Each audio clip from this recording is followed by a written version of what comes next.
she, in her busy schedule from meeting the Pope and the UN and all these other food organizations, she took the time out and came for a visit at our farm multiple times.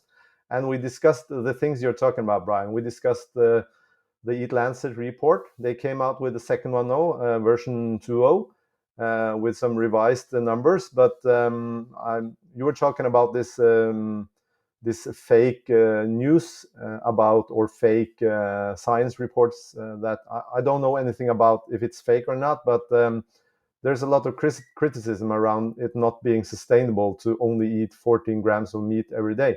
So we talked a lot about that, and we've tried to. She was very open-minded and wanted to know what our thoughts on regenerative agriculture is. So we told her that animals are not a part of the problem. They are a part of the solution, or in essence, they are the very solution to most of these issues that they are trying to solve with the report.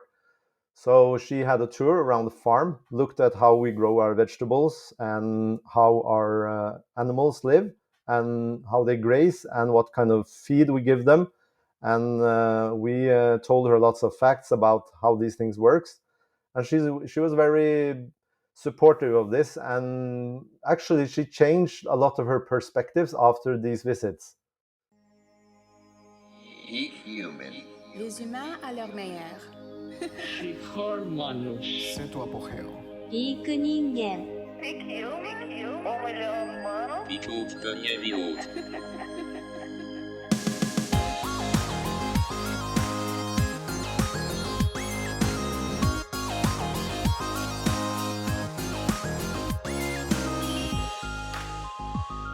Hello everyone. Welcome back to Peak Human. This is Brian Sanders. I've got 145 other episodes besides this one waiting for you. Super valuable content. Essentially, all of these are still relevant. Go back and start episode 1. There's a whole journey of nutrition knowledge, professors, scientists, doctors from around the world. I don't want this content to be lost. Go back and listen. I'm not going to interview them again, perhaps. Also, give this podcast a review on iTunes or any other podcast app. That really helps. Thank you so much. This episode is super interesting because it's with a very interesting man named Raymund from Norway. He is a hero, I tell you, for multiple reasons. Not only does he have his own organic regenerative farmstead where he feeds himself and his family and grows amazing animals and plants, but he's in the ear of Gunhild Stordalen, the woman who is the founder and creator of Eat Lancet. For those who do not know her, I've brought her up in the past. I've called her out on social media. She is the one behind the Eat Lancet studies and the Planetary Diet, this bogus diet where you get allowed 14 grams of red meat, and it's supposed to save the world on this plant-based diet that has the same amount of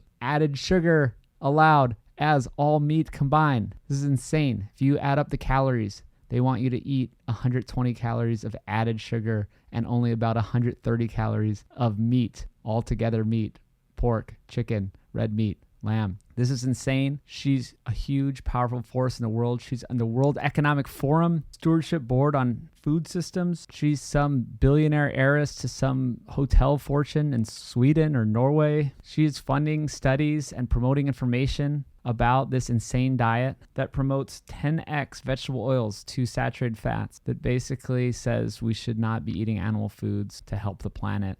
And he knows her personally. She's come to his farm. She buys his eggs. She's bought animals from him and his friends down the street. She's eating these regeneratively grown animals, and she understands the value of regenerative agriculture. Yet she is ignoring it. She's pretending she doesn't. This two-faced person is saying one thing while doing another. This is big. This is so big. You can look at his Instagram, which I can link to. He has photos with her. He's visited their farmstead multiple times. He's explained to her why animals are necessary for planetary health, for soil health, for the production of food in the future. And she still continues with the bogus monocrop plant-based diet, trying to make everyone all over the world eat the same monocrop plant-based diet, no matter if that's applicable to them or not. It's insane. People up in Norway do not have the land or the weather to grow all these plant foods year-round. They can eat animal foods, which they always have.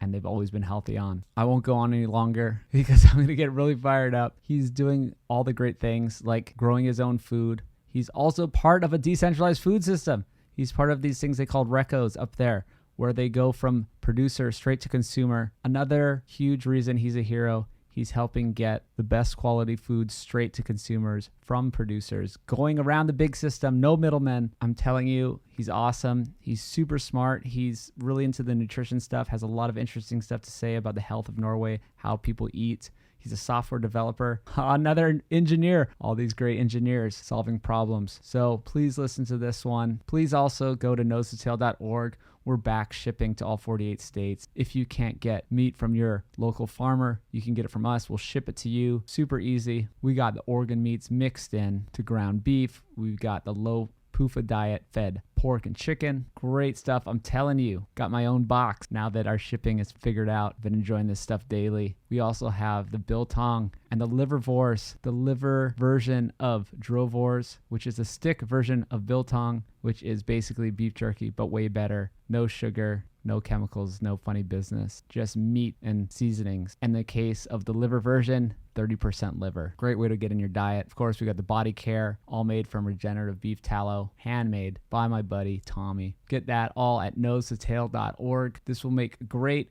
Christmas gifts, Hanukkah, whatever you celebrate. We also have gift certificates available. Please email us at orders@nosetotale.org and we'll get you a gift certificate. What a great present for friends and family. nosetotale.org. Thanks so much, everyone. Let's get on to this episode with my hero, Raymund from Norway. All right, everyone, we're back for Peak Human. We got Raymund over in Norway. How's it going?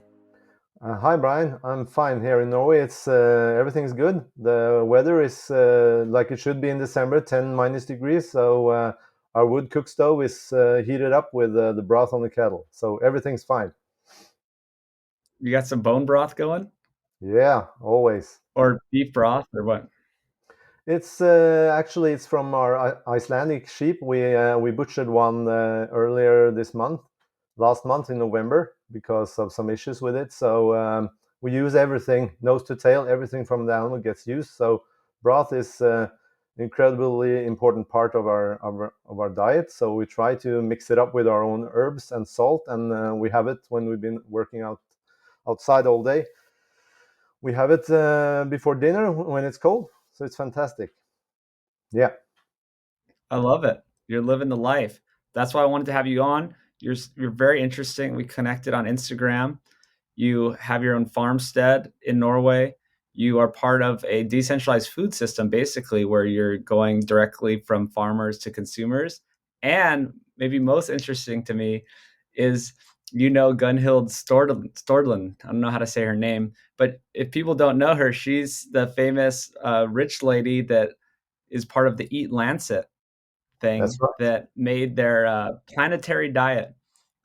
They call it the planetary diet, where you get 14 grams of beef per day. You get one bite of beef on their plan. And people should look it up. I posted about it multiple times, but this is this group that is doing all this fake science and trying to say that we need to be eating just 90-something% plant-based diet, and that this is the way to save the world.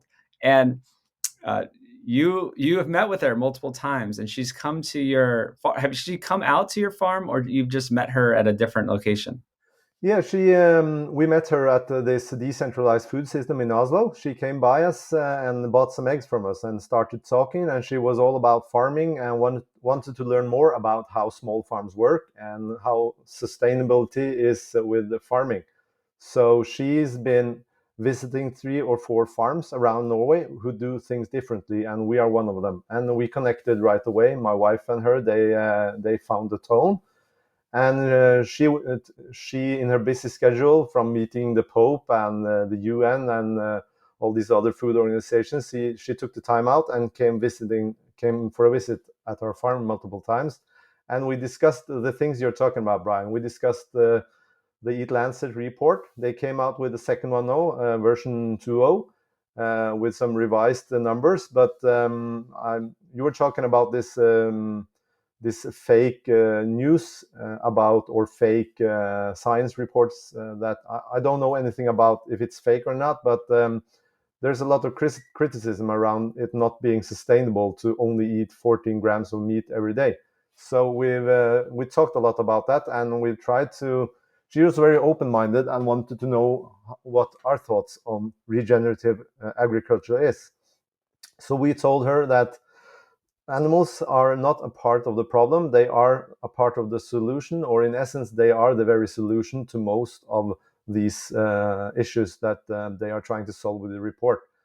So she had a tour around the farm, looked at how we grow our vegetables and how our animals live and how they graze and what kind of feed we give them. And we told her lots of facts about how these things works. And she was very supportive of this. And actually, she changed a lot of her perspectives after these visits. So for instance, the part about how are you going to grow vegetables without manure or some kind of fertilizer, and you can't produce the amounts of greens and vegetables you want without some kind of fertilizer, and this has to come from somewhere else than industrial production. And grazing animals, they when they graze, they produce rich and healthy soil life, and this makes it easier to grow stuff in it when they are done grazing. And you can also use a lot of their manure to make your plants grow better. So she didn't know a lot about farming. She's been more on the science side of things. So I was a bit skeptical, but she really made us think differently about the things she is doing.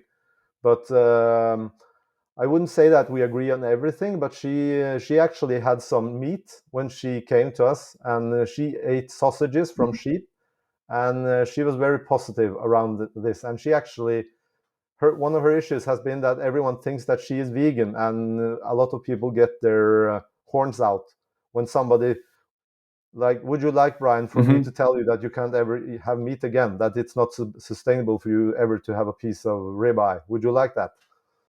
No, yeah.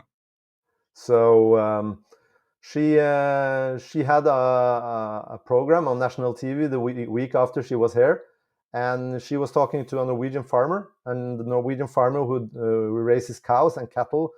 She tried to convince the Norwegian government and Gunhild about how they are really good for the environment, and things like a trip to Thailand with an airplane pollutes more than all the cows in Norway all year long. One plane to Thailand. Wow. So things are taken out of context. So we bombarded her with all this information about these things. 1/3 of all the food in Norway gets thrown away every day. And people are talking about how organic food is not enough. You can't produce enough food organically because you are not using enough pesticides or fertilizer. And this falls on its own back when you are throwing away 1/3 of all the food. Each year, almost half of all carrots produced do not qualify to get sold in the store because they are not straight enough. The cucumbers have to be the right angle and so forth.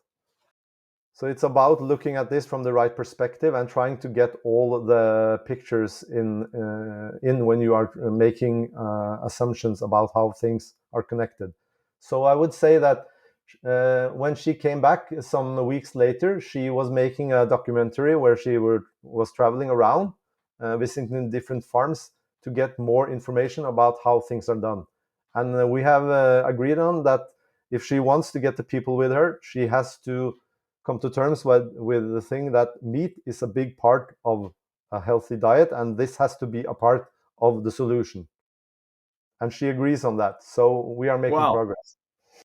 Yeah. This is outstanding. You're a hero to the world. I can't believe this because I'm trying to reserve judgments against her because in the past I've been pretty critical of her because I've just seen her online and yeah, sure.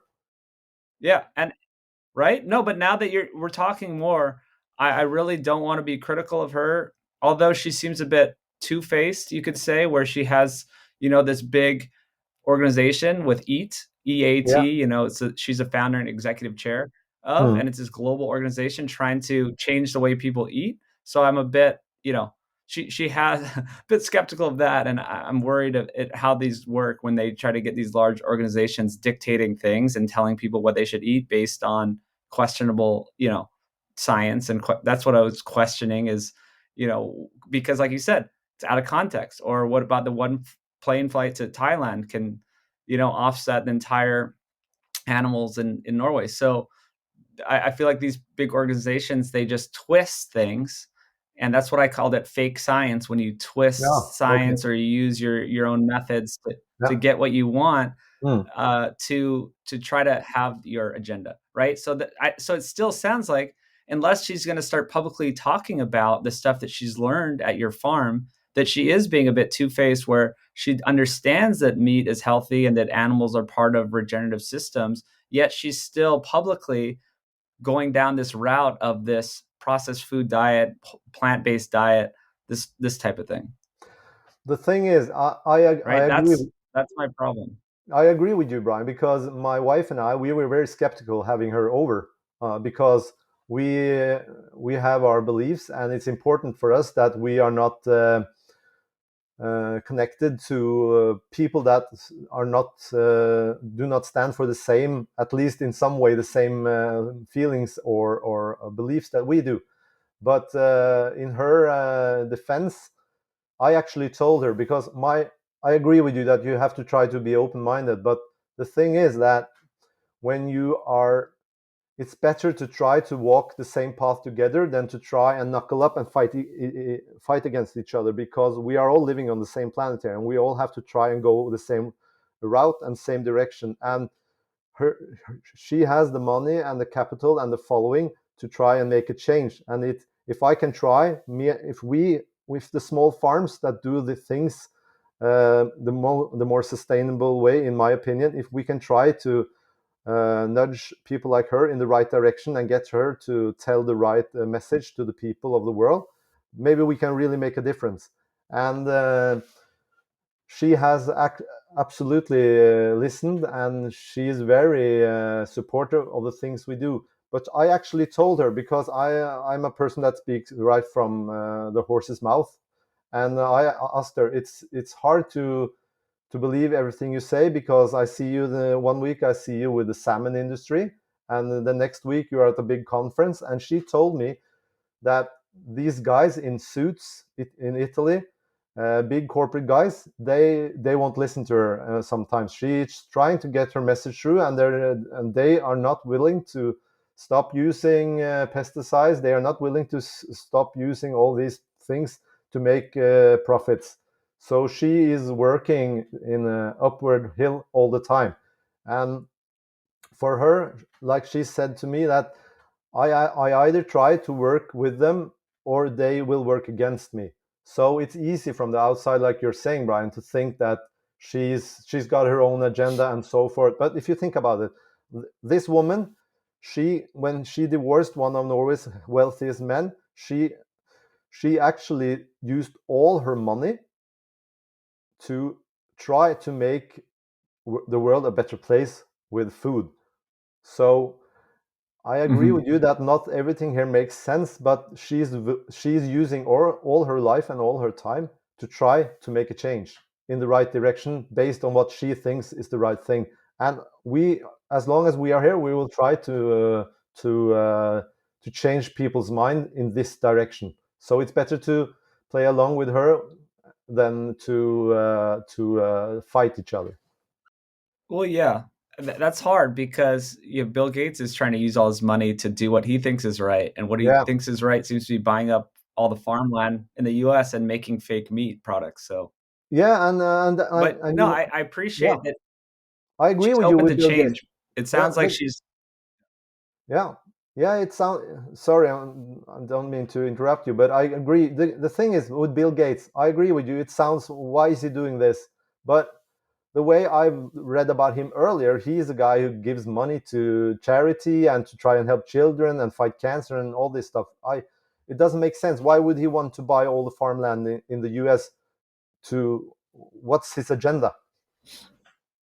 Well, he's trying to control the food system. See, a lot of the agenda is about the power and the money. We don't need to get into Bill Gates. That's an entire rabbit hole. Yeah. But like even looking, I copied over Gunhild's bio from her website, and Yes. so it's just this could be telling. She's the founder and executive chair of EAT. She's a driving force linking climate, health, and sustainability issues across sectors to transform the global food system.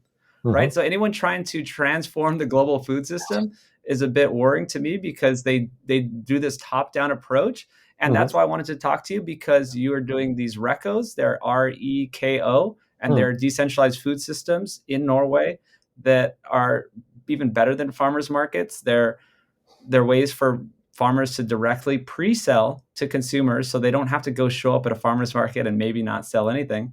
So we'll get into that later. I just wanted to tease that you're the minister of the biggest one in Oslo, and that's the solution, right? We're doing things like basically volunteer work. You're part of this. You have your own farmstead. You and your wife, have food that you grow and animals, and you want to get direct to consumers and help facilitate other people doing that. Not Gunhild transform the global food system, top-down approach, trying to say that we can only eat 14 grams of meat because of the climate change or something. That there's all these outside factors that they'll make up to say why we can't do something, or why we need to grow all these grains and do this, and this is more efficient because you can get more calories with the grains. And in reality, we know that we don't need calories. We need nutritious food. We need, animal nutrition, and use regenerative agriculture and all this stuff. But that she's still stuck in these big paradigms trying to do things at a world level. It doesn't work when you do them at a world level. So she's also part of the World Economic Forum, which I'm not a fan of. And she's on the stewardship board on food systems. So she's part of this club of these big people doing all the big things out there. I won't put my opinions on all of the stuff that they do too much. People can look up for themselves what Eat Lancet does, and the Lancet journals and what they produce, and the World Economic Forum and all that. But yeah, I guess it's good that thinks she's doing good and that she's going to use her money for something. But the best part of it is that you're in her ear, and that you can help guide her, and that this is the true solution, is using animals and plants and together, and do this on more decentralized, on smaller systems. I always bring this up. Dr. Gary Fettke, who I interviewed a while back, kind of tipped me off to this concept. You can't worry about feeding the whole world at once. This is not a top-down solution. What you do is you feed your community. If every community feeds themselves, then by default, you just fed the world. Yeah, Right? fantastic. That was very interesting to me. It's amazing if you think about it like that. If every community feeds himself, you just fed the world. It's Totally not, agree. we don't need some hotel heiress, right? So she basically married like one of the richest guys in Norway or Sweden or something that owns a bunch of hotels. And before I throw it back to you, I'll say a few more things that Yeah, she sure. believes in. The planetary diet allows 14 grams of red meat per day. It allows added sugar. I looked it up yesterday. They want you to eat 120 calories from added sugar, which is about the same as all the meat combined. If you add up the calories of the meat they allow you with red meat, chicken, pork, and fish, that's about the same as what they want you to eat in added sugars. They have 10x the PUFAs, the polyunsaturated fats, than saturated fat. They want you to eat 354 calories of unsaturated oils compared to 36 grams or calories from saturated fat. So yeah, it's just like this backwards plan that they think is gonna help the planet. But I'm glad that that animal foods are superior, that they're healthy, and that they're also part of the solution. I just like to everything you say there. I agree with you mostly in all the parts that you just listed. And the thing is, when she came over to our house, and I'm telling her, I had my fangs out, and I'm like, do you really believe we can do this and this?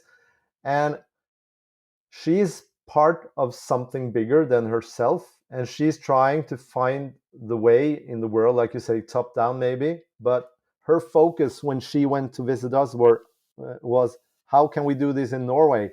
And the things we discussed, that sustainability in Norway is not the same as sustainable agriculture in Botswana, because I can't grow bananas here. If I'm going to grow something, it has to be locally adapted. Like you were saying, this guy you interviewed, if you feed everyone locally, you are feeding the world. The key here is locally grown, locally fed, and locally distributed. That's the way it's been for thousands of years. And just because we started using oil to transport everything everywhere, that doesn't change that. We've done that for the last 100 years tops, and it's really showing now that this does not work. So I do not believe that people in Greenland would have survived if they had a thought that they were going to buy grains or beans from some other country. It's not sustainable. It never has been. It never will be. And it doesn't make sense. It always backfires. When we try to import other foods, it either disrupts local economies, because now it's like, oh, we got these free sacks of grain we dropped off, and then it disrupts local economies, and or it disrupts their health, right? Because then they start relying on all these cheap, empty calories, processed food, just emptiness, and they get sick. And so, yeah, tell me more about. You were telling me in Norway, I want to give you some what numbers. you have. Obviously, people know it's up north, and you're not going to grow bananas. Like, it's very different. The thing is that it's really arrogant and very self-minded to think that in Norway we buy over 70% of everything we eat is from other countries. It's really arrogant to do that. It's top down, and it does not make any sense, because I can buy this stuff cheaper from some country like India or some low cost country and import it to Norway, and then we say afterwards, well, at least we make sure they have work down there by buying their stuff. It's very short-minded to not being able to support and feed your own country with your own land. So when that is said, when we are importing over 70% of this food, most of it is food that we can't grow in this country, and we shouldn't grow it in our country. When my grandparents grew up, they had oranges maybe once a year when the boat came from Spain. One of the big boats came from Spain to the dock in Oslo. Every kid, if they were lucky, they got one orange. These days, we eat mangoes, pineapple, avocados, everything, every day, every year, all life. And people are not happier about it anyway. There is no joy in waiting for strawberry season, because you can always have strawberries from Italy. You lose something on the road, on the way, because you don't appreciate anything. Norwegians have never had more money, and they have never been more miserable. It's a very, very interesting point. And we talked about this yesterday, is that Norwegians are spending so little on food, and they're spending so much on just possessions that they don't necessarily need. Yeah, the amount of Teslas and electric cars in Norway is the biggest. Norway has the most owners of Tesla per citizens in percent of the whole world. And we're talking about the newest, best, and biggest Tesla cars. They use these cars and drive to the store and buy the cheapest food they can. And then the houses in Norway are like 5-star hotels. People renovate their kitchen every 10 or 15 years without the kitchen even having a use to be. It doesn't even need to be fixed on. They just do it because they are bored. And a lot of people have their own cabin, and they have a boat by the sea, and we got all this stuff. People have 70 inches TVs on the wall in the living room, and their biggest dilemma is, how big a TV can I fit in my living room? So when you look at this from a larger perspective, it's very. I feel that we are very self-centered and do not see the bigger picture. That we are a part of something bigger than ourselves, and then we have our. And then we are trying to not pollute and not have a lot of buying stuff and throwing things away. But in that, if you look at the numbers, you might think that a small country like ours, we do not produce a lot of things that we throw away. But a part of that, of the numbers, should be all the stuff we import from China and gets thrown away all the time. This is a part of the equation that almost never is put in. Like you say, the numbers are the research is cherry picked to make it look good. Yeah. Well, all the consumerism is just a waste in general, if you think about it. Actually, right before we started talking, you mentioned your wife has a sweater that she bought secondhand from decades ago that's still in perfect condition. Yeah, so back in the day, Norwegians were very poor. When they found the oil outside our oceans in 1969, they found the first and biggest oil field in Norway. Things changed. Before that, people were very poor. We had 6 or 7 people living in one apartment together, and they had to share toilet and shower on the outside with 4 or 5 other people living in other apartments. It was not uncommon for 4 or 5 kids to share a bedroom. So it left little time for the parents to do other interesting stuff in the evening, if you understand what I mean. So and that's just one thing. Everyone fixed their own socks, and we have an old tradition for knitting because of all the sheep that we have in Norway from the Viking ages and so forth. We had a lot of sheep and goats in this country because there is not a lot of flat land. It's rocky and mountains all over the place, so we had to rely on very on animals that don't eat a lot and that can survive the winters in the cold without a lot of food. So the cows and the sheep and the goats, they have fur and don't eat so much, and they are very lightweight, so they can climb around in the mountains and graze. The sheep's wool were used by the Vikings to create sails so they could travel. And we also used the sheep's thread to make sweaters. And a lot of these old sweaters, like the one my wife is using, it was bought secondhand 20 years ago. It's probably 40 years old. It still looks as good as new. And if you get a hole in it, you just fix it, with some thread, and it's good as new. And this stuff, it never breaks, Today, people make things so they can break, so they can buy new stuff.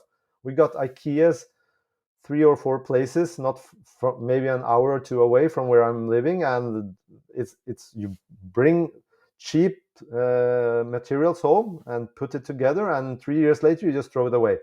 That's how things are today. Consumerism it has never been worse. Look at the iPhone. You can't change the batteries. 5 years ago or 6 years ago, if you bought a Samsung phone, you could replace the battery yourself. Today you can't do that. And you can ask yourself, why is that? Is it because it's hard to make things that you can fix, or is it to sell more products? Planned obsolescence, it's called. Yeah, it's the whole thing is so you can buy a new one. Yeah, I mean, these are the things people need to be focused on. I'm just very skeptical of these big organizations like Eat Lancet or all the big people, World Economic Forum, when they're always focused on food. They're always trying to tell you food is the biggest thing that's going to help the planet. And it's completely false. The biggest thing that helps the planet is not wasting 30% of food, if we're going to talk about food, or we're talking about air travel and big industry, or we're talking about throwing away millions and billions of electronics and furniture and anything else. No one's talking about this because that's not part of their agenda. They can't control it, right? It's so obvious once you look at it for a single second. If you just think about it for a second, that how many other important issues they're ignoring, and then they're just trying to talk about food. And then you kind of realize that it's not just about the environment, it's about there are certain agendas. And then you can start wondering, why do they have these agendas to control the food system? Yeah, well, you were talking about the decentralized food system, and I know a guy that works with. We have three big corporations in Norway that sell all the food to the population, and at this RECO, decentralized food systems, we have maybe 0.1% of the food market. Very, very little. And he told me that these organizations, they have meetings how they were going to make sure that we could not sell our foods locally and directly to the consumer. So that tells you a lot about how much money there is in food. It's all about the money. It has always been about the money, and it's always going to be about the money. Follow the money. There's no money in healthy people. It's all about how can I make you pay, not just today, not just tomorrow, but the rest of your life. So the value of meeting people, the value of food, it's not the problem is people don't see everything is measured in money, but there are different kinds of values than pure money. And the value of people meeting together, looking the farmer straight in the eyes, being able to trust him, knowing that this guy who's giving you a piece of beef, that he takes care of his animals, that he has a passion for what he's doing, that he really wants, that he's proud of what he's making. It has a huge impact on the people, and it makes people understand where things are coming from. When you go to the grocery store buying something off the shelf that some corporation made at some factory somewhere else in the world, they don't know you, they don't care about you, they have no intention of making something that is going to make you happy. They only look at the profits and how much stuff they can put in their product to make you hooked or addicted, and get you to buy more of it. It's very sad. Yeah, people don't understand this unless you're listening to this podcast. You probably do. Trying to open people's eyes beyond just the podcast listeners, but it's crazy. I'll just reiterate what you said. So the RECO, just again, that's REKO. That's the decentralized food system they use in Norway, and it's just ranchers, farmers connecting directly to consumers, pre-selling their items, showing up. You meet in a parking lot and exchange them. And that these big corporations, there, you told me the three richest people in Norway, 3 out of 4 are the 3 grocery store owners. There's 3 main grocery stores, and these are the richest people in Norway. And they're going after this little food system, these little recos that Raymund helps organize and administer. And they're going after a few dozen people, hundreds of people. Wow. Out of millions of people, they're focusing on a few hundred people who are getting their food directly from their source. And that just tells you everything, that they're just controlling it. They're so greedy that they're trying to even go after the smallest of small people. Yeah. They're talking about next year. They're trying to lay down laws that will keep small farm owners for not having more than 600 chickens, because they don't want people to have their own eggs and harvest eggs from their own chicken, because that takes from the market that they are trying to. Actually, it's very easy to feel the pulse on this, because we have something that's called grass-fed chickens, and the big corporations, they use the name free-range chickens on their packages, and that only means that the chickens are walking around inside a big flight hangar. It's a huge building with no daylight and a concrete floor. They're free-ranging inside, and the consumer, they go to the store, there's a picture of a chicken and a farm and out grazing, and people think, oh, I'm buying chicken eggs from chickens that are free-ranging. So then we have to go and write outgoing free-ranging grass-fed chicken on our product, because they are, they're soiling, they're using marketing to make the product something it's not, to trick the consumer. And people don't know these things, because they go to their 8 to 4 job, and they come home and they want to eat something, and they buy what they see at the store. They don't have the knowledge or maybe they don't even have the interest to find out these things. But people are slowly getting poisoned by all these ultra processed foods, and Norwegians have never been bigger and more unhealthy than they are today. We have, I think the number is 2 out of 5 children are overweight, and I think it's 6 or 7 out of 10 grown-ups are overweight in Norway. And we used to be a really skinny population who went skiing and harvested the raspberries and blueberries in the forest in the summer to have for storage, because it was a big part of our diets. But now these days it's more like Downton Abbey, if you know the TV series. Everyone has a lawn they don't use. It's not like in Eastern Europe, where if you have some space outside your house, you grow leeks or potatoes or some kind of plants, because it's actually a big part of your economics. Maybe you save 20-30% of your money by having your own food on that little space. But in Norway, nobody does that. We even got the stuff delivered to our doors, so we don't have to leave the house. So there's definitely big corporations standing behind this who make a lot of money by making people, what's the word, incapable of caring for themselves. Yeah, this is the huge problem. It goes back to what we were talking about. They buy the expensive Teslas and they show up and buy the cheapest food. And this is not helping them. And like you said, they were healthy. The country was very healthy, very thin, and good body weight.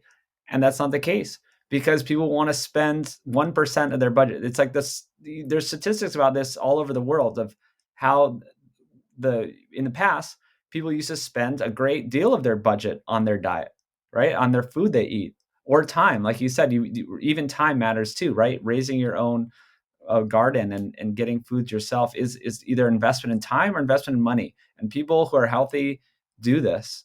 And then you're just saying how Norway's falling to the same fate as the rest of the world, becoming very sick and having all the chronic diseases because they're going away from the old ways. Yeah.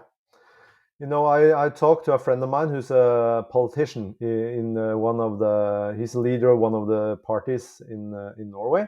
I talked to him right before this podcast to get some information, and he told me that we have a growing population of older people in Norway, and in the next 10 years, the people that are 60, 70, and 80 years old will double in the next 10 years. So it goes without saying that it won't be very sustainable to get these people that they can't work and be retired. So there are big issues when almost half our population or more will be out of the working stock, and the rest are either children or disabled or not doing anything at all. We have I just read in one of our financial papers that half of the jobs in Norway are unproductive and you could do without. It's just pushing paper around, bureaucratics, stuff like that. Funny thing you would mention about the weight. A couple of years ago, they were making a movie about from this old traveler who went to he went through the sea with a raft. I don't know if you heard about that. Roar Heyerdahl. He went on a raft to these islands. But my point is that when they tried to get actors to play in this movie, it was from the 40s, I think. They had a hard time getting people thin enough because nobody looked like that anymore, with visible ribs and stuff like that. Wow. Yeah. No. Well, we're using that in the film. We want to show the old days. If you just look at any of the footage from the old days and you just look at a beach in whatever country, everyone looks normal. And now you look at the footage of the beach, or even worse, maybe Disneyland or Disney World, and everyone's in rascal scooters, like spilling over the sides. But all right, there's so many other things to talk about here, because first I got to clean up this Gunhild Stordalen talk, however you say her name. She loved your eggs. She ate some of your sausage. She ordered half a pig from you, and No, from a she ordered a colleague of mine. sheep from your friend. Yeah. What's that? Yeah, that's right. From a colleague of us that has pigs. Yeah, that's right. So she got half a pig, sheep. She loves your eggs. Don't see her talking about this publicly. Yeah, well, actually, we were thinking about asking her if she was going to share that on the social media. So we thought we actually had, me and my wife and these colleagues of us, we actually talked about this 2 days ago. So you're not the only one thinking about that. I'm going to challenge her on that. So stay tuned for that, okay? I love that. We got the inside scoop. We got the inside path to Gunhild Stordalen. This is amazing. Okay, so tell me more about, well, your farmstead and also the salmon industry. Maybe we'll do salmon industry first because I didn't really know much about it Yeah. until you told me about it yesterday.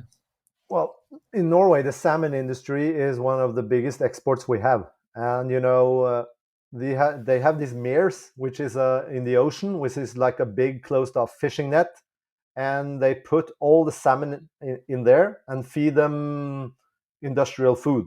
It's not the plankton and seaweed and stuff like that. They get industrial food. So if you eat salmon, I actually read that pregnant women should not eat salmon at all because of all the heavy metals and things like that. So the ocean, as you probably know, is in a very bad state, but this industrial salmon is, some people say that when you eat salmon and you eat pig and when you eat chicken, you're in many ways eating the same food because they get fed the same things, industrial food, with soy and grains and corn and other stuff like that. So the salmon industry in Norway, it's actually, when the Japanese people order salmon from Norway in huge piles, they get a color map where they can choose the color of the salmon. So they can actually choose the red color they like before they order it. So they just add some color to the feed, so the Japanese get the color they prefer. So how's that for That's so making? sad. Yeah. And then some of these salmon, they Okay, they this is a escape. huge. Yeah. Oh, keep What do going. you want Yeah. Some of these salmon, they escape from the Oh no, mares. there's a lag. You hear me now? Yeah, yeah, keep going. Some of the salmon, they escape from these mares in the waters, and then they breed with the wild salmon. So a lot of the wild salmon population in Norway is ruined. There's almost no wild salmon left. Wow. Yeah, and so the fish industry, it stinks. Yeah. So talking It's about a mess, toothpaste. and Yeah. this leads to, wow, yeah. People, I didn't see the movie Seaspiracy. It's probably half true and then half propaganda as well because they're just trying to say animal foods are bad in general. So this is always a solution. The real solution is to figure out how to use sustainable methods of growing, fishing, actual wild salmon or do regenerative ag. And their solution is always, well, we're just going to use more industrial inputs and feed them corn, wheat, and soy. So Yeah. this is also interesting that I brought up before, but you're talking about the same thing with salmon. Is the pigs and chickens, these are the ones that are the worst raised, right? We just give them the industrial feed, and they uh, they get, and because they compete with humans for food, right? We have the same digestive systems as them, and this is kind of the same thing as with the salmon. So now we're using all the, well, it starts with petroleum. Really, we have these petroleum based fertilizers and all these just inputs that grow the corn, wheat, and soy. Then that goes to chickens, pigs, and these farm raised salmon. And then you're essentially just eating a bunch of this petroleum. Basically, when you actually look at the compounds, I have another friend that studies this stuff. He's really good at the like organic chemistry stuff. He's like, you're just eating a bunch of fossil fuels basically because it just goes up to the food system. And then the opposite of that is the animals that you said are normally raised in Norway are the pigs, or no, sorry, the sheep, the goats, and cattle. And these animals eat the grass, right? So All the they do not ruminants. compete with humans for food, and they don't get, yes, the ruminant animals. So that just people need to kind of understand this stuff and why sustainable food systems in the past, you had some backyard chickens, but you weren't raising hundreds of them because they did compete with you for food, or the pigs. But you can have tons and tons of sheep because they don't compete with humans for food. 100% correct. I totally agree. Right on the money. Absolutely. The In Norway, eating pigs is something we only did in Christmas because, like you said, feeding a pig is like taking food away from your children.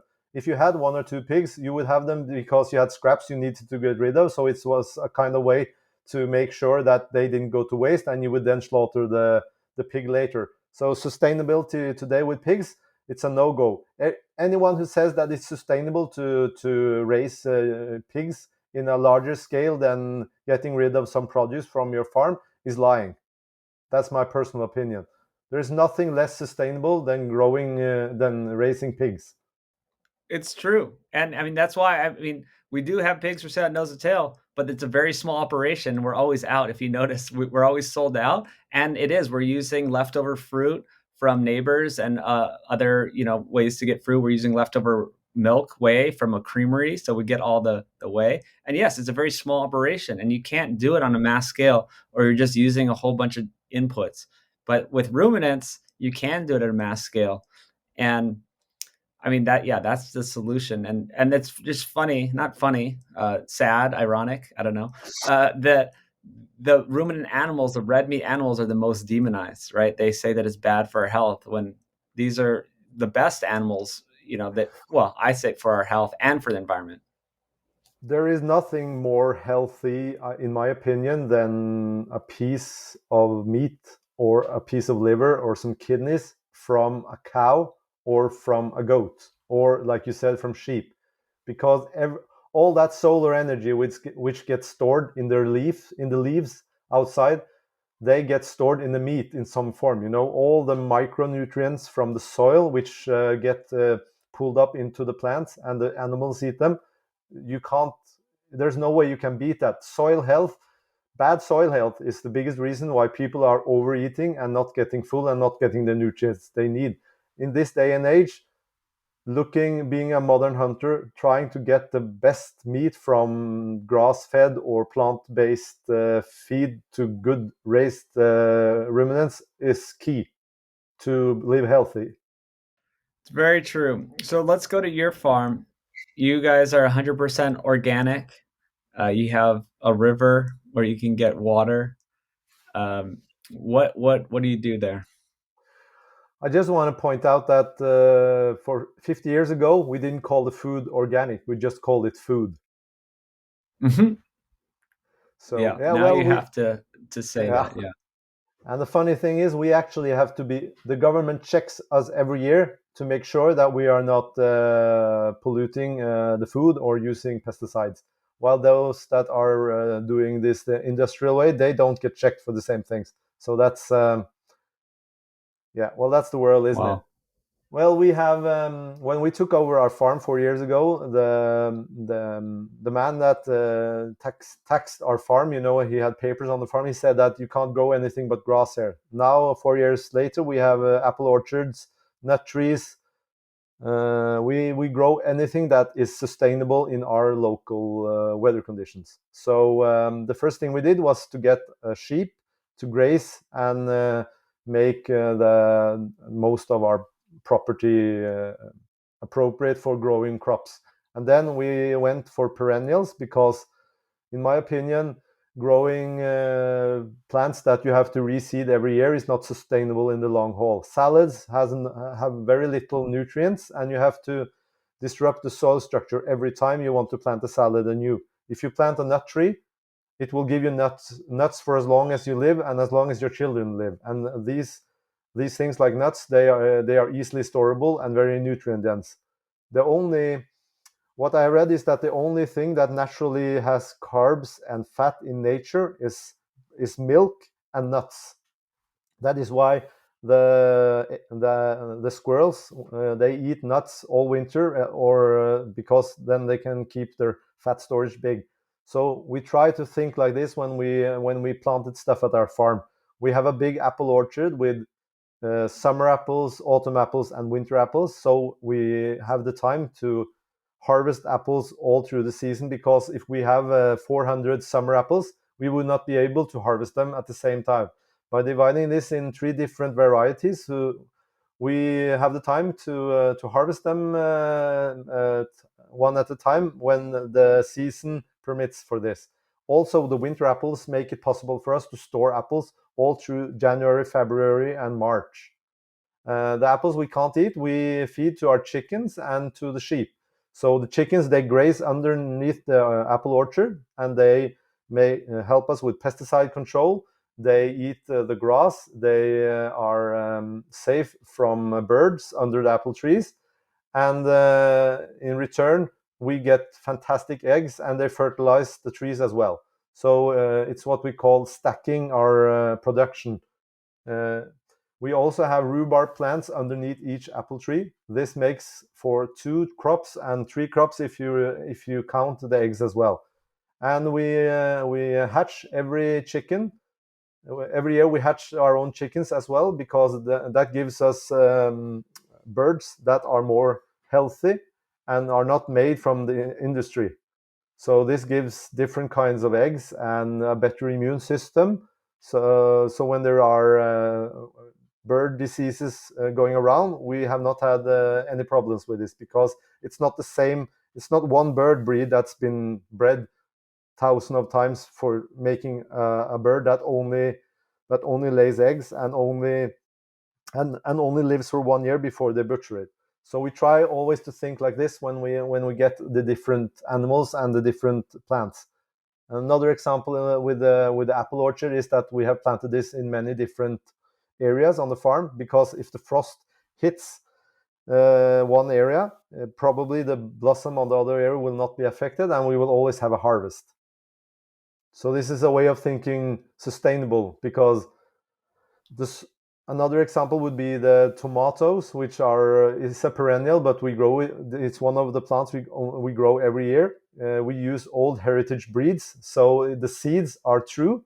We only use true to seed tomatoes. We do not use the big ones from corporations, F1 hybrids and stuff like that. And we don't even water the tomatoes, because the soil health is so good. So when it rains, the soil is able to hold the water so much, and the plants grow downwards because we're not watering them.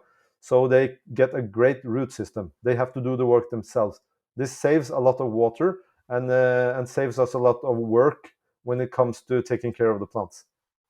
That's amazing. Speaking of saving, if you had to buy all these pesticides, it wouldn't be profitable or even manageable, right? We think in what we call a circular economics. Sustainability is not only about not harming the planet, it's also about being able to make money. Because if you as a farmer cannot make money of the things you produce, that's not sustainable at all, and you will have to cut out your farm. In Norway, this year we had a record in the number of farms that were laid off.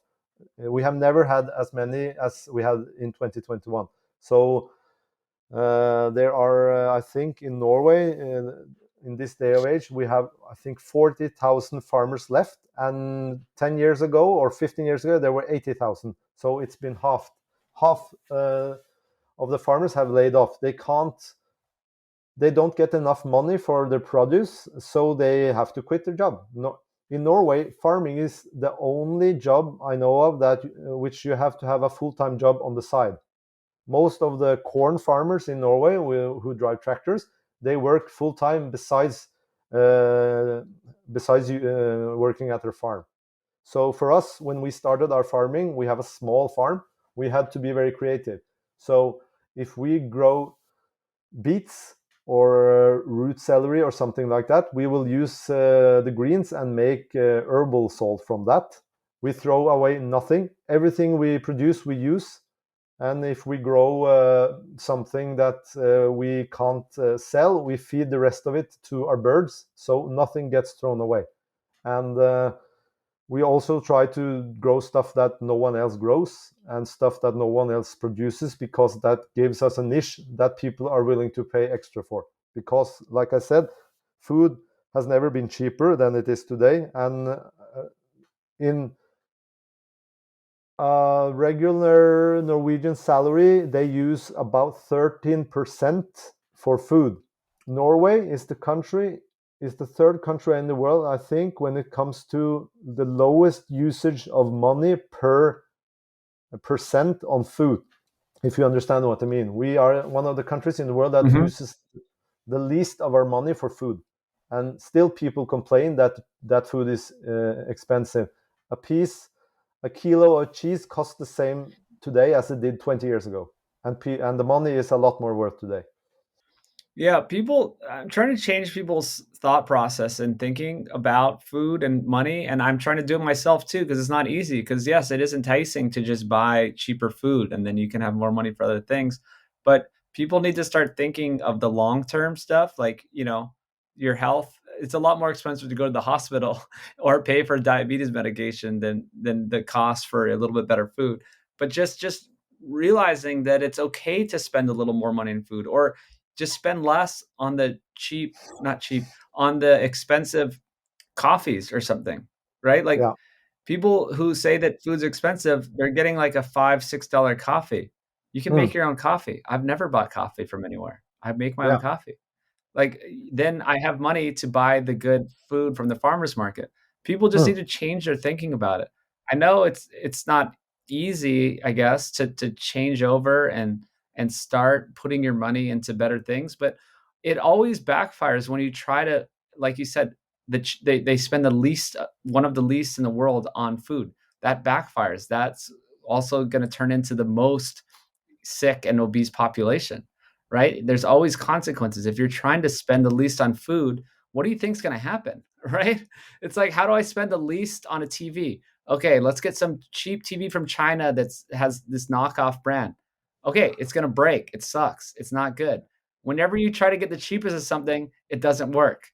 It sucks. People don't understand this. Why don't they not know this about food? I'm not trying to get the cheapest eggs. I try to get the most expensive eggs. How can I get the most expensive eggs? That's my goal. I go to the farmer's market and I get the most expensive eggs because they have the most orange yolks, the richest yolks. These are corn-free, soy-free, pasture-raised, the real deal. And yes, Yeah. I'm happy to pay a lot for them. I'm very glad to hear you have that perspective on things, Brian, and I totally agree with you. There is, it's like a car, if you buy a really old used car and you get it cheap, you probably won't get it cheap. You'll just have to pay up as you have the car, because you have to take it to the workshop. You have to fix things on it. If you buy a newer car, you probably have a car with less issues. There's always a backside to everything. You were talking about doctors. I'm thinking about in Norway, at least here, we're trying to key the term. In the US, you have something called your general practitioner. Your own doctor, the doctor you go Mhm. to every time there's something wrong. What you Wouldn't you rather have your own farmer than your own doctor? If everyone thought like that I Mm. have my own local farmer, this is the person I want to see at least once or twice a week instead of a doctor.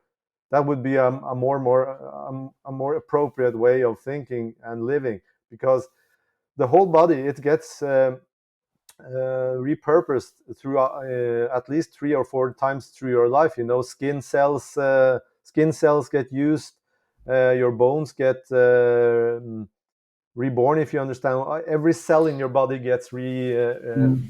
Mhm. regenerated. So everything you eat will, of course, have some kind of impact on that. Absolutely. Well, that's an amazing thing. I'm gonna have to borrow that and see if I can throw it out on social media or something about, you should have your own you should have your own farmer, not your own doctor. There's something Yeah, there that's really that's really great. that's spot on. It sounds perfect right away, because in Norway we have something called a fastlege, which is your own doctor. Wouldn't you rather have your own farmer than your own doctor? And wouldn't you rather see your own farmer twice a week than your own doctor? Something like that. Spot on.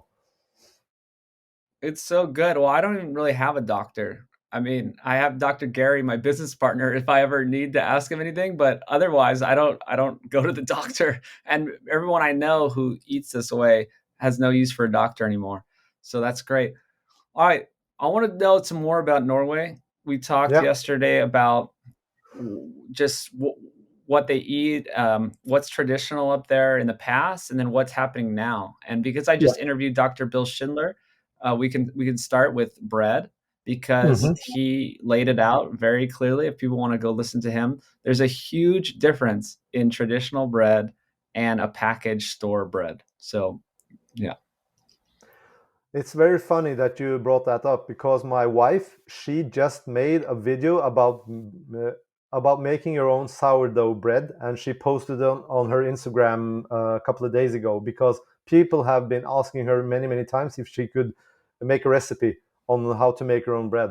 So I totally agree. In Norway, people have been using bread as a main part of their diet for many years. The children, they grow up and go to school. They have what we call a matpakke, which is, you pack your own food.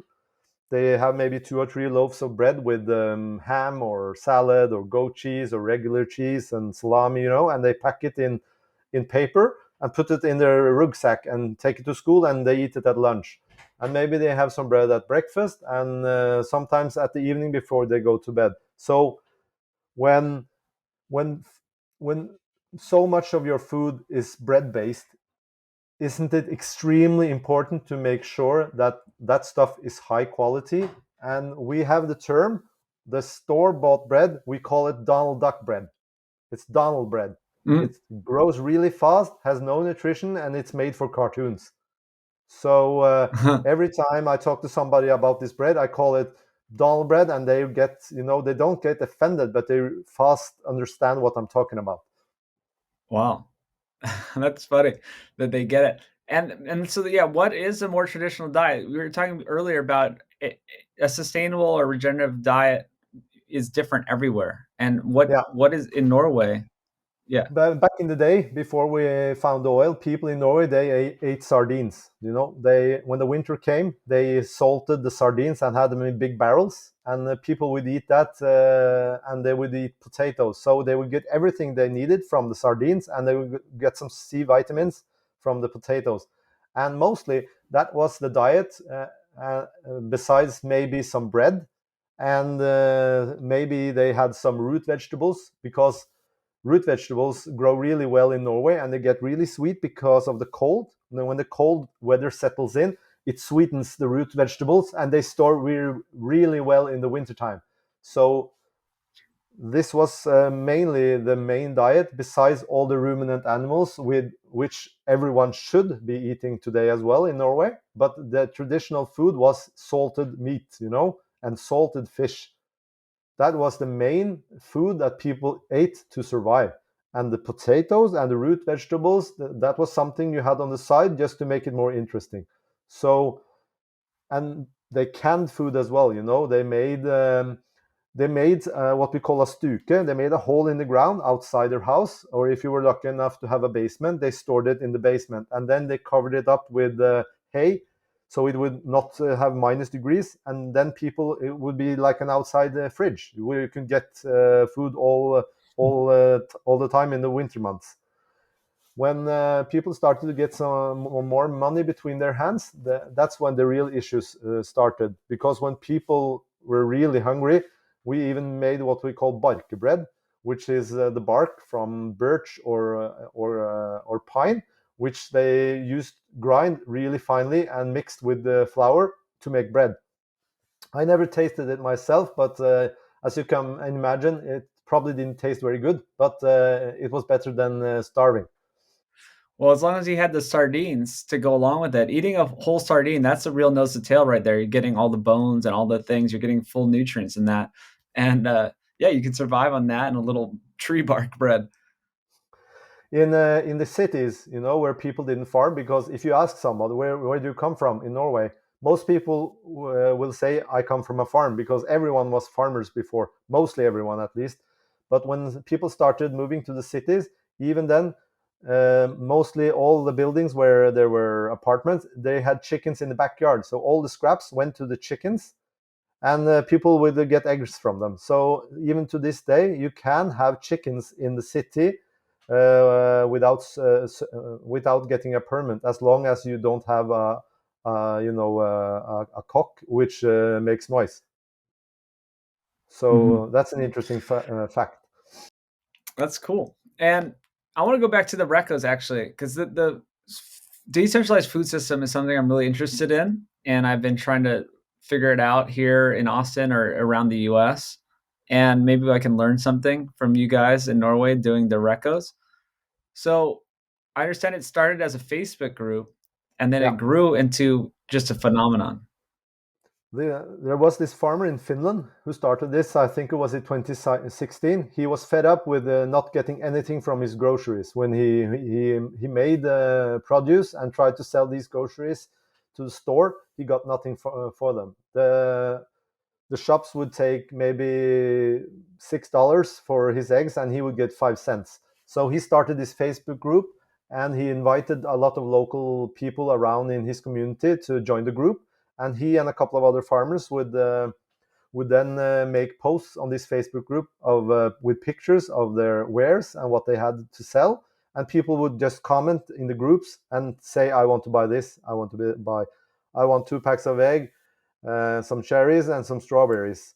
And the thing is that in Scandinavia, we have a trust community. You can set if you have a child in a stroller outside the window at a coffee shop, that's totally normal in Norway.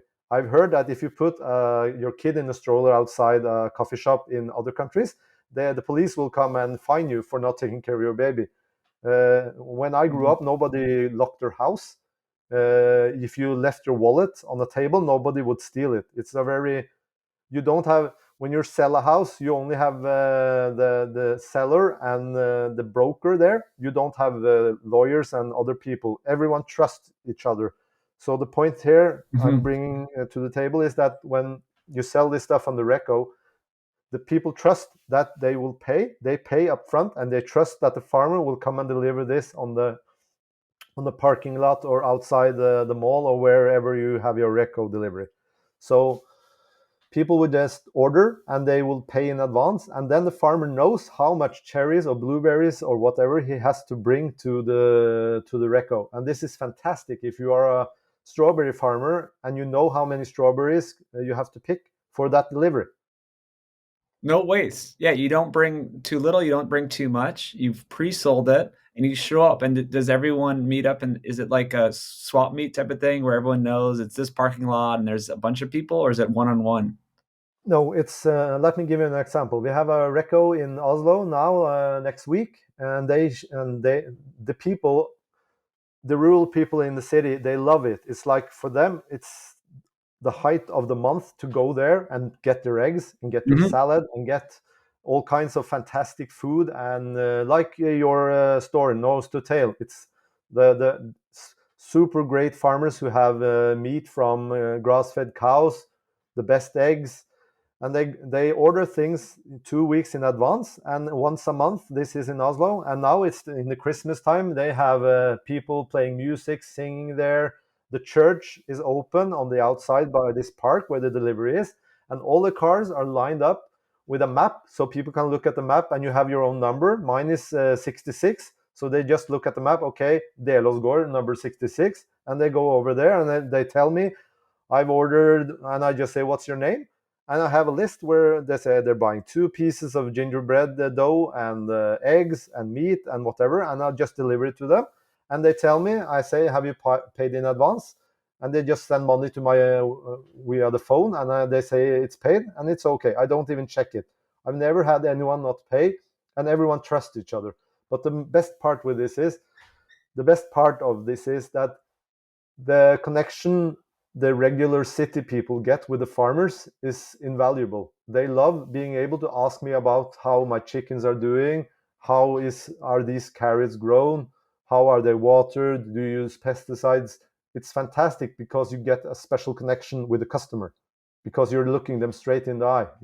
You are proud of the things you are producing, and you are proud of the things you are selling.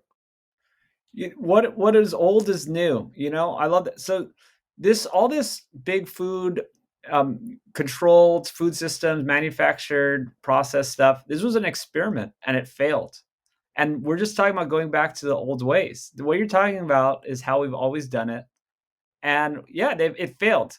And it's crazy. The Eat Lancet people, they don't understand that it's failed. The Bill Gates people, they're not admitting failure. You look around, 88% of the U.S. is metabolically unhealthy. That's called failure. Yeah. We need to admit defeat. It's just be like, you're not going to make money off us. Sorry. I know you want to control everything and control us and make all your processed food and make all your money off us. Sorry, we're not doing that. We're going back. We're looking our farmer in the eye, and we're getting meat from people and whatever other produce because we trust them, because we know how it's raised, we know it's healthy, and we're going to do it directly. This is the future. I'm obsessed with this. This is the only way that we're going to be healthy in the future. And I'm going to do it here in Austin. Contact me. I made a webpage, sovereignhumans.org, where we're trying to just gather people together. You can submit your info if you can be involved. I've taken a lot of phone calls with people, different ranchers around the country who are already doing stuff. That's why I wanted to talk to Raymund, because he's doing it. He's one of the administrators, the head people of this Reco up in Norway. You are doing it. You're making it happen. And we're going to have a network of these all over the world. And this is the solution. I'm not trying to be like some big food system. Nose to Tail is never going to be like some giant food thing. I want Nose to Tail to convert into different nodes, like different hubs, different, it can be decentralized. It can have just small ranchers connecting to their community in a network all across the US, right? That is the future. And I'm so glad that you're doing it up there. And it sounds like it's working. It sounds like the people that you sell to are tuned in, right? How are the people? Are they healthy? Well, most of the people that buy our stuff are either some buy the stuff because they love to support local farming, and some buy the stuff because they are really into food and they get stuff. One of the big problems today is that because of all the corporate food production systems, a lot of the food is not available to anyone anymore. The number of groceries that you can get in a Norwegian store has never been lower. There is no diversity. You have if back in the day you maybe had 20 different types of cheese, you now have 5 different types of cheese, because small cheese producers, they don't get their wares out in the store because you have to buy shelf space. And the big corporations, they tell, for example, a jam producer that we want our own name on the jam. We don't want to use your name. You can sell your jam with your name on the side, but you're going to make a jam with our name on it, and it's going to be 20% cheaper. And then the jam producer says, well, how am I going to do that? Well, that's your problem. If you don't like it, there's someone else standing in the line. The fantastic thing with the Reco and this stuff you're talking about, Brian, is that I don't need to have 2,500 chickens to make a living. I can sell my eggs for a cheaper price than the store, but I make more money anyway because there is no middleman. That's the whole point with this system, is that there is no middleman. It's sustainable. You as a customer get the best product, and me as a farmer, I get a price that I can live off, that's sustainable for me and my colleagues. So instead of me having 6,000 chickens, which are in a bad state, which get fed the worst kind of food and never see the sunlight, I can now take care of my 200 and 300 chickens and make sure that they have the best life possible, because there is a price on animal health as well, which the consumer does not see when they pay $2 for a piece of lamb, or $5 for a big piece of minced meat. It's huge. This is huge. This is going to be met with a lot of, backlash, a lot of people trying to stop us because of the middleman you're talking about. Everyone wants to wet their beak. All these big systems are trying to wet their beak, get a slice, get a piece of the profit, all that stuff. And we're talking about skipping out on that and going direct to consumer. So it's going to be an uphill battle, right? No one wants this to happen. The farmers want it to happen. The people want it to happen so they can get quality food at a decent price. No one else wants it to happen. And we're going to do it anyway. And I've loved this conversation. I'm so glad that you're doing it up there in Norway. I love having these conversations with people in other parts of the world so I can learn. I did one with Frederick, the Sami reindeer herder. I did one with the Greenland, the PhD Aviahe, who's doing great work in Greenland and studying fermented foods and all these traditional diets and all this stuff. If you're listening and you're doing something very interesting and you're in a different part of the world, I'd love to talk to you about this. This is a worldwide movement. Thank you, Raymund. Anything else you can say? I know you have a very healthy family. They're all doing well, eating your good foods. Anything else you got? I want to say that the thing you said about feeding yourself locally, then you feed the world. Our vision is that all the laid down farms around the countries, that they get used again, because the effect of people taking these old farms into the equation and producing local food, it has a massive amount of impact on everyone. Because when somebody starts a farm, somebody needs to make poles for fencing. Somebody needs to make paint to paint the farmhouse. There's a butcher who gets to sell the wares. There's a need for schools. Communities grow and rise up again because of this. So it has so many positive effects. It's really, really important. And it is the future for everyone to start, grow, be a sustainable country, grow the food you eat yourselves. There is no other way we are going to help this planet survive than this. And for the general consumer who do not start a farm, I think it's very important to understand that you're voting with your dollar, because everything you buy at a grocery store, it gets processed and put into a system for them to see what you are buying. So every time you buy a banana which is organic, they know that you have bought an organic banana, and they will put more of this stuff in the store. This is really, really important. It is. Vote for it with your dollar. Eat local, fresh, local, seasonal. Another one of Dr. Gary Fettke's sayings: fresh, local, seasonal.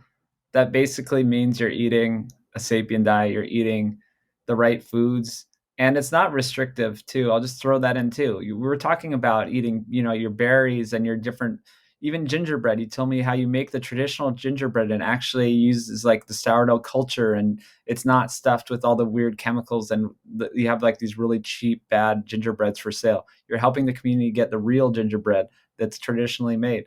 So this is what we need to do. This is when you're fresh, local, seasonal, you get to eat foods because you're making them the traditional way. You can go back to my podcast with Dr. Bill Schindler, any of these people, to learn why when you make foods a traditional way, you can eat them. We don't need to be afraid of carbs or afraid of certain things. You just need to be, well, quote, afraid of not eating fresh, local, seasonal, not doing things the right way. That's what you should be afraid of, I guess I'll say.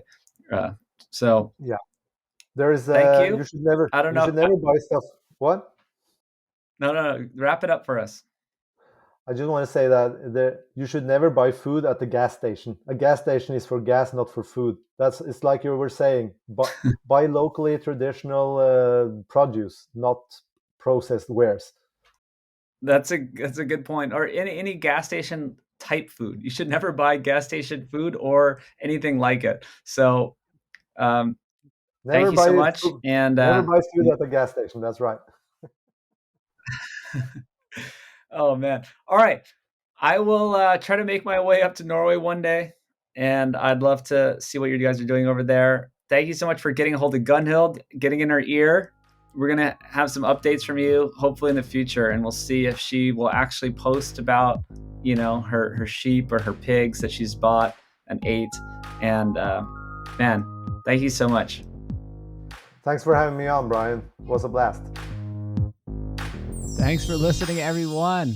You can go to sovereignhumans.org and see what we're doing there to try to get the decentralized food system and community going in Texas and worldwide eventually. Go back and start listening from episode 1. Give us a review on iTunes or the podcast app. Share with friends and family. Nosetail.org for all the regenerative meat shipped straight to you. And we'll see you next week.